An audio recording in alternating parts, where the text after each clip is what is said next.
आपल्याशी फोनवरून जोडले गेलेले आहेत झी 24 तासचे संपादक कमलेश सुतार सर.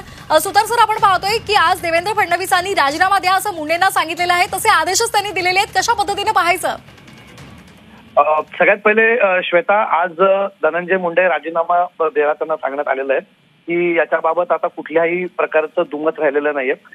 अत्यंत हायली प्लेस सोर्सेस आपण ज्यांना म्हणतो, महाराष्ट्रात ज्या प्रकारचं कालपासून आपण वातावरण बघतोय, विशेष करून 3 महिन्यातच ज्या प्रकारे प्रकरण वाढत होतं, काल याचा एक प्रकारे पीक झाला असं आपण म्हणू शकतो. आणि काल मुख्यमंत्री देवेंद्र फडणवीस यांनी स्पष्ट शब्दात धनंजय मुंडे यांना आदेश दिलेला आहे की त्यांनी आज आपल्या पदाचा राजीनामा द्यावा आणि आजच त्यांनी पदमुक्त व्हावं. ही बातमी आता कुठल्याही प्रश्नचिन्हाशिवाय आपण आपल्या प्रेक्षकांना सांगू शकतो. देवेंद्र फडणवीस यांनी काल रात्री त्यांच्या घरी उशिरा बैठक झाली, त्याच्यामध्ये स्वतः मुख्यमंत्री देवेंद्र फडणवीस, उपमुख्यमंत्री आणि राष्ट्रवादी काँग्रेस पक्षाचे राष्ट्रीय अध्यक्ष अजित पवार आणि सोबतच प्रफुल्ल पटेल आणि इतर नेते त्याचे उपस्थित होते. ज्या प्रकारे डॅमेज होत आहे धनंजय मुंडे यांच्या या सगळ्या प्रकरणामुळे, संतोष देशमुख हत्या प्रकरणामध्ये त्यांचं समोर अजूनही आरोपपत्रात कुठे नाव आलेलं नसलं तरी सुद्धा या प्रकरणाची वाल्मिक कराड हा जो त्याच्यातला मुख्य आरोपी आहे, त्याच्याशी धनंजय मुंडे यांची असलेली जवळीक ही कुठेतरी फक्त अजित पवारांच्या राष्ट्रवादी काँग्रेस पक्षालाच नाही तर एकूणच सरकारच्या प्रतिमेसाठी ही अत्यंत निगेटिव्ह ठरते, ही नकारात्मक ठरते आहे. श्वेता, लक्षात असेल गेल्या काही दिवसांपूर्वी जेव्हा मुख्यमंत्री देवेंद्र फडणवीस दिल्लीमध्ये होते तेव्हा खुद्द पंतप्रधान नरेंद्र मोदी यांनी त्यांना सांगितलं होतं की भ्रष्टाचाराबाबत आणि अशा कुठल्याही इमेजच्या इश्यूबाबत त्यांना कम्प्लिटली फ्री हँड देण्यात आला होता आणि तिथे तुम्ही कुठल्याही प्रकारची हायगाई करू नका अशा प्रकारचे तेच निर्देश त्यांना होते. आणि आपण म्हणू शकतो की त्याच अनुषंगाने त्या दिवसानंतर या सगळ्या गोष्टींना वेग आला होता. कालचे फोटो माध्यमांमध्ये येणं हे त्याला एक आपण म्हणू शकतो निमित्त ठरलं होतं. पण त्या प्रकाराची जी तीव्रता आहे, जी दाहकता आहे, ती लक्षात घेता धनंजय मुंडेंनी आता हा तपास पूर्ण होईपर्यंत कुठेतरी बाजूला राहणं आपल्या पदावरनं राजीनामा देणं हे संयुक्तिक ठरेल. या प्रकारात धनंजय मुंडेंनी राजीनामा द्यावा. मी ही कालच्या चर्चेत झालेली गोष्ट प्रेक्षकांना सांगू शकतो की मुख्यमंत्र्यांनी सांगितलं होतं की पहिल्यापासून त्यांचं हे म्हणणं होतं की जोपर्यंत तपास होत नाही तोवर धनंजय मुंडेंनी बाजूला राहणं संयुक्तिक ठरेल.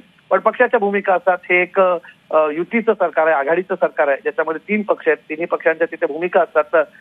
स्वतः राष्ट्रवादी काँग्रेस पक्ष धनंजय मुंडेंचा पक्ष हा सरकारमधला एक महत्वपूर्ण घटक असल्या कारणाने त्यांच्या पक्षाला निर्देश देण्यात येताना मुख्यमंत्र्यांनी तिथे ही भूमिका सुरुवातीला मांडली होती. पण ते होईपर्यंत कालचा दिवस उजाडावा लागला. काल रात्री मुख्यमंत्री देवेंद्र फडणवीस हे अत्यंत मी खात्रीलायक सांगू शकतो, काल रात्री देवेंद्र फडणवीस यांनी धनंजय मुंडे यांना आदेश दिलेले आहेत की तुम्ही आजच तुमच्या पदाचा राजीनामा द्या. आज दिनांक 4 मार्च रोजी धनंजय मुंडे आज संध्याकाळपर्यंत आपला पदाचा राजीनामा मुख्यमंत्र्यांना देतील. आपले पक्षाध्यक्ष अजित पवार यांना देखील त्याचा राजीनामा सुपूर्द करतील. कालच्या चर्चेत त्याच्याविषयी आमची ही देखील माहिती आता अर्थात त्याला दुजोरा मिळणं अजून आम्ही त्याची वाट बघतोय, आपण त्याची वाट बघत आहोत की कालच इनफॅक्ट त्यांनी आपला हा राजीनामा सुपूर्द केलेला असावा. आता फक्त त्याची औपचारिकता बाकी आहे. धनंजय मुंडे यांचा औपचारिक राजीनामा आज होईल. आपण प्रेक्षकांना खात्रीलायक माहिती या ठिकाणी सांगू शकतो. कुठलंही प्रश्नचिन्ह याच्यामध्ये नाही, कुठलाही शंकेचा वाव याच्यामध्ये नाही. ज्या प्रकारे दबाव वाढत होता, सरकारच्या प्रतिमेवरती याचा फरक पडत होता, धनंजय मुंडे राज्याचे सध्याचे अन्न व नागरी पुरवठा मंत्री, गेल्या सरकारमध्ये कृषी मंत्री राहिलेले राष्ट्रवादी काँग्रेस पक्षाचे नेते धनंजय मुंडे आज आपल्या पदाचा राजीनामा देतील अशी खात्रीलायक माहिती आपल्याला वरिष्ठ सूत्रांकडून मिळते. अगदी सर, याआधीची जर धनंजय मुंडे यांची जर आपण प्रतिक्रिया पाहिल्या तर त्यांनी आपण राजीनामा देणार नाही असं सांगितलेलं होतं आणि कुठेतरी आपण राजीनामा देणार नाही असं त्या बैठकीमध्ये सुद्धा त्यांनी तशी भूमिका घेतलेली होती. मात्र अखेर वाढत्या दबावामुळे आणि सरकारचे जे इमेज डॅमेज होते ते कंट्रोल करण्यासाठी देवेंद्र फडणवीसांनी हे आदेश दिलेले आहेत. कसं पाहायचं त्याकडे? बघा कसं आहे श्वेता, हे सगळं प्रकरण वरवर पाहता फक्त एका सुरुवातीच्या काळामध्ये अनेकांना एक क्राईम घटना म्हणून त्याच्याकडे बघितलं गेलं, पण याची पाळंमुळं बघायला गेली आणि एक प्रकारे जो गुन्हेगारीला मिळणारा राजाश्रय आहे हा त्याचा मुद्दा होता. धनंजय मुंडे यांची वाल्मिक कराड यांच्याशी असलेली जवळीक अजिबात लपलेली नाही आणि या संपूर्ण प्रकारामध्ये संतोष देशमुख यांच्या हत्याकांडामध्ये ज्या प्रकारे वाल्मिक कराड याच्यातले मुख्य आरोपी आहेत आणि ज्या प्रकारे त्यांचा याच्यामधल्या आरोपींची ज्या निर्घृणपणे, ज्या निर्दयीपणे ही हत्या करण्यात आल्याचे आरोप ठेवण्यात त्यांच्यावरती आले होते आणि ज्या प्रकारचे फोटोज काल या चार्जशीटमध्ये जोडण्यात आलेले आहेत, हा अत्यंत निर्दयी आणि निर्घृणपणे केलेला खून होता. त्या गुन्हेगारांना कुठेतरी जो त्यांची जी भीती चेपलेली होती, भीड चेपलेली होती, त्याच्या मागे त्यांना मिळणारा राजाश्रय होता. आणि अर्थातच वाल्मिक कराड हे ज्या राजकीय पक्षाशी संबंधित होते, त्या ज्या राजकीय नेत्यांशी संबंधित होते, त्यांच्याकडे इथे अंगुली निर्देश होणं, त्यांच्याकडे पॉइंट आउट होणं हे ऑब्व्हियस होतं. ही गोष्ट घडणार होती तिथे. त्यांच्याकडे या घटनेमध्ये बोट दाखवले जात होते आणि वाल्मिक कराड यांचा आका म्हणून उल्लेख जेव्हा करण्यात येत होता सुरुवातीच्या काळामध्ये सुरेश धस यांच्याकडून, तर त्यांना कुठून ही राजकीय ताकद मिळते आहे. इतका माणूस जेव्हा निर्ढावलेला असतो, एखादी व्यक्ती जेव्हा गुन्हेगारी करण्यापर्यंत त्यांची मजल जाते आणि गुन्हेगारी करत असताना कायद्याचा बिलकुलही धाक न बाळगणे, कायद्याबद्दल बिलकुलही भीती न बाळगणे, इतकी जेव्हा एखाद्या व्यक्तीची भीड चिपलेली असते तेव्हा नक्कीच त्याचा सिस्टमवर तेवढा कंट्रोल असतो. आणि या सगळ्या प्रकरणाचा जेव्हा सारासार विचार केला गेला, ज्या प्रकारची मागणी सरपंच देशमुख यांचे बंधू धनंजय देशमुख, त्यांच्या कन्या आणि सामाजिक कार्यकर्ते अंजली दमाने यांनी रेटा याचा प्रकार लावला होता, त्यांनी पूर्ण प्रकरणाचा फॉलोअप घेतला होता. हे सगळे पुरावे सरकारला देण्यात आले होते. पण कुठेतरी आपण ज्याला म्हणू शकतो की एक पॉलिटिकल विल, एक राजकीय भूमिका घेणं गरजेचं होतं. मुख्यमंत्री देवेंद्र फडणवीस यांनी काल त्यांना तसे आदेश दिलेले आहेत. कुठेतरी सरकारच्या प्रतिमेवरती टोकाचा परिणाम या गोष्टीचा होतोय. एका मंत्र्याच्या राजीनाम्यामुळे कदाचित तो डॅमेज कंट्रोल होऊ शकतो का, हे आता सांगणं कठीण आहे. पण धनंजय मुंडे यांच्या राजीनाम्याने किमान ज्या प्रकारच्या भावना तीव्र आहेत त्याला किमान थोडं शांत करण्यात तरी सरकारला त्याच्यामध्ये आजच्या तारखेला प्रयत्न त्यांना करता येतील असं आपण म्हणू शकतो. पण धनंजय मुंडे यांना राजीनामा देण्यास सांगण्यात आलेला आहे. आता पुरे या शब्दात सांगितलेलं आहे त्यांना की इथून पुढे तुम्ही पदावर राहू नये. या संपूर्ण प्रकारची चौकशी सुरू आहे. या प्रकरणात तुमच्या निकटवर्ती असलेल्या एका व्यक्तीचा सहभाग आहे, जे कुठेही लपलेलं नाहीये आणि अत्यंत भीषण आणि अत्यंत घोरी ज्याला म्हणू शकतो असे डिटेल या सगळ्या गोष्टीमध्ये समोर आलेले आहेत. अशा वेळेस त्यांनी तिथे पदावर राहणं योग्य नाही आणि सध्या राजीनामा देणं हाच एकमेव त्यांच्या पुढे पर्याय आहे असं त्यांना सांगण्यात आलेलं आहे. आणि धनंजय मुंडे यांना पदावरून बाजूला होण्यास स्पष्ट शब्दात मुख्यमंत्री देवेंद्र फडणवीस यांनी सांगितलंय.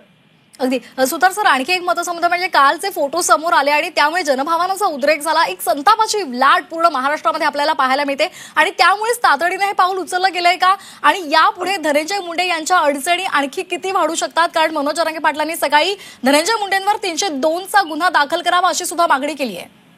बघा, कालचे फोटो हे मी जसं म्हटलं की त्याला एक आपण निमित्त म्हणू शकतो कालच्या फोटोंचं. त्यातल्या अर्थात डिटेल्स एका पहिल्यांदा डिटेल्स समोर आलेले नाही. तुम्हाला आठवत असेल हिवाळी अधिवेशनाच्या वेळेस सुरेश धस यांनी जेव्हा सभागृहाचा पहिल्यांदा मुद्दा मांडला होता तेव्हा त्यांनी हे सगळे डिटेल त्यांच्या भाषणामध्ये दिले होते.